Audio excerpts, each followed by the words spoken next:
Já entrou, gente. Deus abençoe vocês. Estamos começando mais uma live aqui. Vai compartilhando com seus amigos. Cria uma sala. Não tá ao vivo? É gravado.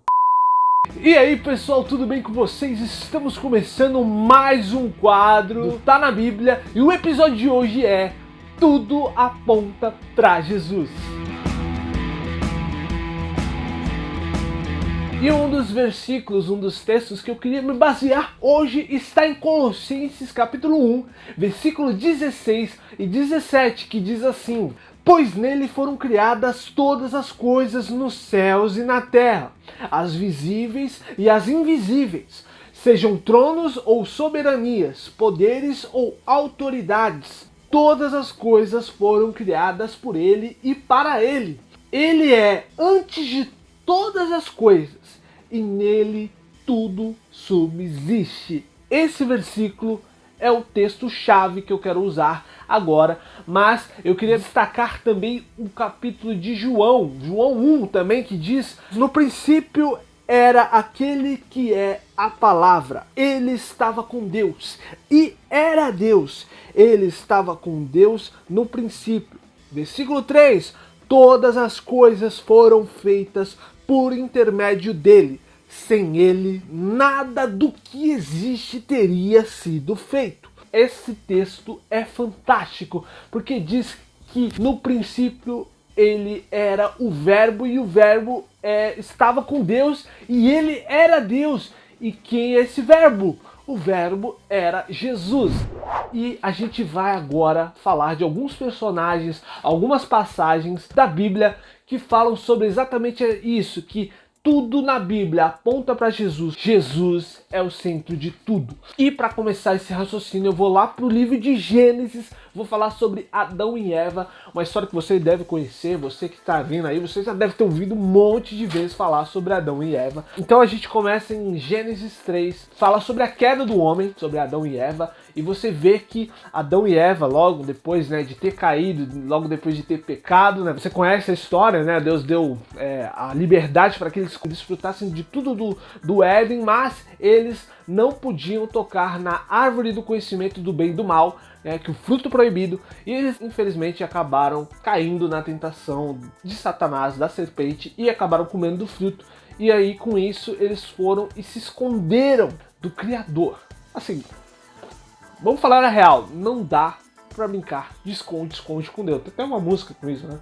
Não vou cantar. E o ponto que eu quero destacar nesse aqui é que depois que eles pecaram, eles perceberam logo depois que eles estavam nus. Mas eles estavam nus o tempo todo. Só que o pecado os constrangeu tanto que eles olharam um para os outros e falaram: nossa, que vergonha. E eu queria focar num texto específico em Gênesis 3, no versículo 21, que diz assim: o Senhor Deus fez roupas de pele e com elas vestiu Adão e sua mulher. Então disse o Senhor Deus: agora o homem se tornou como um de nós, conhecendo o bem e o mal. Não se deve, pois, permitir que ele tome também do fruto da árvore da vida, e coma e viva para sempre. Por isso o Senhor Deus o mandou embora do jardim do Éden para cultivar o solo do qual fora tirado. Tem duas coisas aqui, duas questões que eu queria falar aqui, que é muito importante que a gente fala, que são referências, referências não só do próprio Jesus, mas como também do próprio sacrifício de Jesus, do plano de salvação de que Deus tinha para a humanidade ao entregar seu Filho ao mundo, que um deles é o cordeiro. A gente aqui não fala o cordeiro específico, mas ele fala que Deus fez uma roupa de pele para cobrir Adão e Eva. E é muito mais do que só cobrir a nudez de Adão e Eva. É algo assim, Deus fez a pele de um animal para cobrir o pecado de Adão e Eva. Era isso que Deus estava mostrando, que eu vou usar agora uma pele de animal para cobrir o pecado de vocês, mas logo mais não precisará mais disso, porque eu vou usar a pele de um cordeiro, cordeiro santo, o cordeiro de Deus, que vai tirar o pecado do mundo. O próprio Jesus Cristo, o sacrifício de Jesus, cobriria os pecados e traria redenção à humanidade. nesse texto também fala sobre a árvore da vida. Jesus é a árvore da vida, porque ele mesmo fala: eu sou o caminho, a verdade e a vida. Jesus é a vida, como eu falei no vídeo anterior, Jesus é a videira que traz vida, então ele é a árvore da vida. Em Gênesis 22, fala sobre Abraão. Abraão, ele tinha uma promessa que ele teria um filho, mesmo depois de uma certa idade, ele teria um filho. Ele tinha essa promessa que a sua descendência seria abençoada, seria multiplicada, nações, tribos. Mas o que eu queria falar agora é no sacrifício de Isaac. Porque ele ganhou Isaac, ele teve Isaac e pensa assim, Abraão tinha uma promessa de ter um filho e demorou anos para ter esse filho. E quando ele finalmente tem esse filho, Deus fala: Abraão, entrega o seu filho em sacrifício para mim. Imagina se você recebe isso. Se coloca no lugar. Você tem um filho. Você acha que você realmente teria a coragem de entregar o seu filho que você tanto queria em sacrifício a Deus? Abraão teve essa coragem. Olha só, e foi incrível porque Abraão tinha fé. Porque logo em Hebreus, lá pra frente em Hebreus, fala que Abraão sabia que tinha algo, sabia que mesmo entregando Isaac, mesmo que ele fosse sacrificado, ele poderia voltar a ter vida. Então, olha só, a fé de Abraão foi tão grande que ele obedeceu a Deus, porque ele sabia que Deus estava no controle.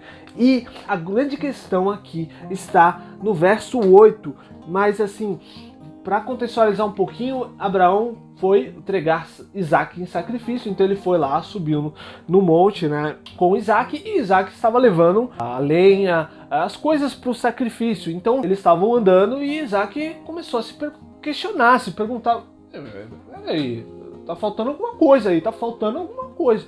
Tem lenha, tem um monte de coisa aqui. E o animal, e o cordeiro? Cadê o cordeiro, né, para sacrifício? E olha só o que Abraão falou. Ele falou assim no versículo 8: Deus mesmo há de prover o cordeiro para o holocausto, meu filho. E os dois continuaram a caminhar juntos. Olha que declaração fantástica de Abraão, mesmo sem saber do desfecho final da história. E ele não sabia que esse cordeiro não seria Isaac. Quer saber mais? Na hora que Abraão ia sacrificar, o anjo do Senhor apareceu e disse: não toque no rapaz, não lhe faça nada. Agora sei que você teme a Deus, porque não me negou seu filho, o seu único filho. Abraão ergueu os olhos e viu um carneiro preso pelos chifres num arbusto. Foi lá pegá-lo e o sacrificou como holocausto em lugar de seu filho. Olha só o plano de salvação aí. Era para Isaac ter morrido no lugar, mas o cordeiro se ofereceu para morrer no lugar dele.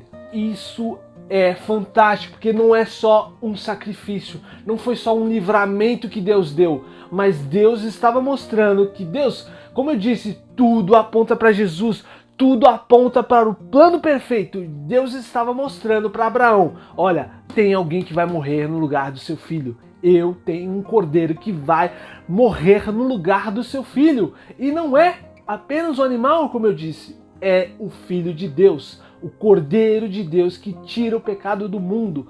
Ele já estava mostrando o seu plano de salvação desde essa época. E outro personagem que eu queria falar que é sobre Moisés. Moisés tem várias referências. Se você pegar o livro de Moisés, de Êxodo até Deuteronômio, tem muita referência ao próprio sacrifício de Jesus. A Bíblia inteira tem, mas Moisés também tem vários pontos riquíssimos.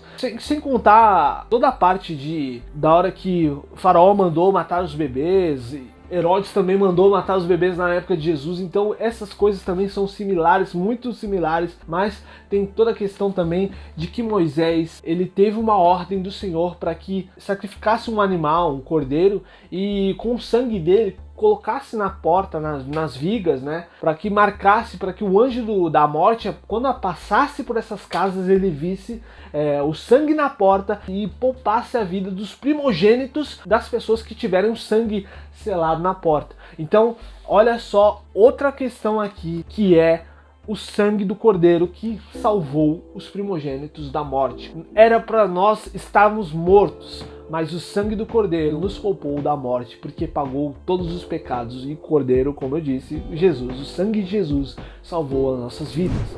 Em Números, no capítulo 21, versículo 4, Israel estava reclamando contra Deus e contra Moisés, estava falando mal, e Deus então trouxe o castigo para o povo de Israel, porque o povo de Israel estava reclamando muito. Então ele trouxe serpentes venenosas, e o povo se arrependeu e pediu misericórdia ao Senhor, e Deus, com a sua infinita misericórdia, ele falou: faça uma serpente de bronze, coloque no alto, no lugar mais alto, e todo aquele que for mordido por uma serpente, olhar para aquela serpente de bronze, ele será curado na hora. Quem que foi colocado no mais alto lugar e pendurado no madeiro?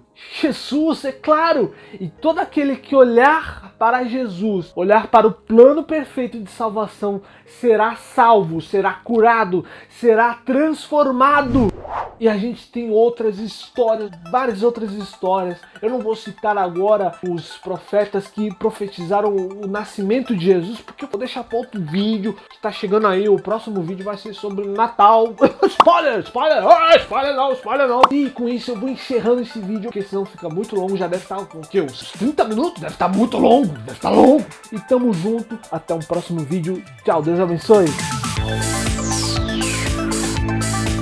Essa foi mais uma live.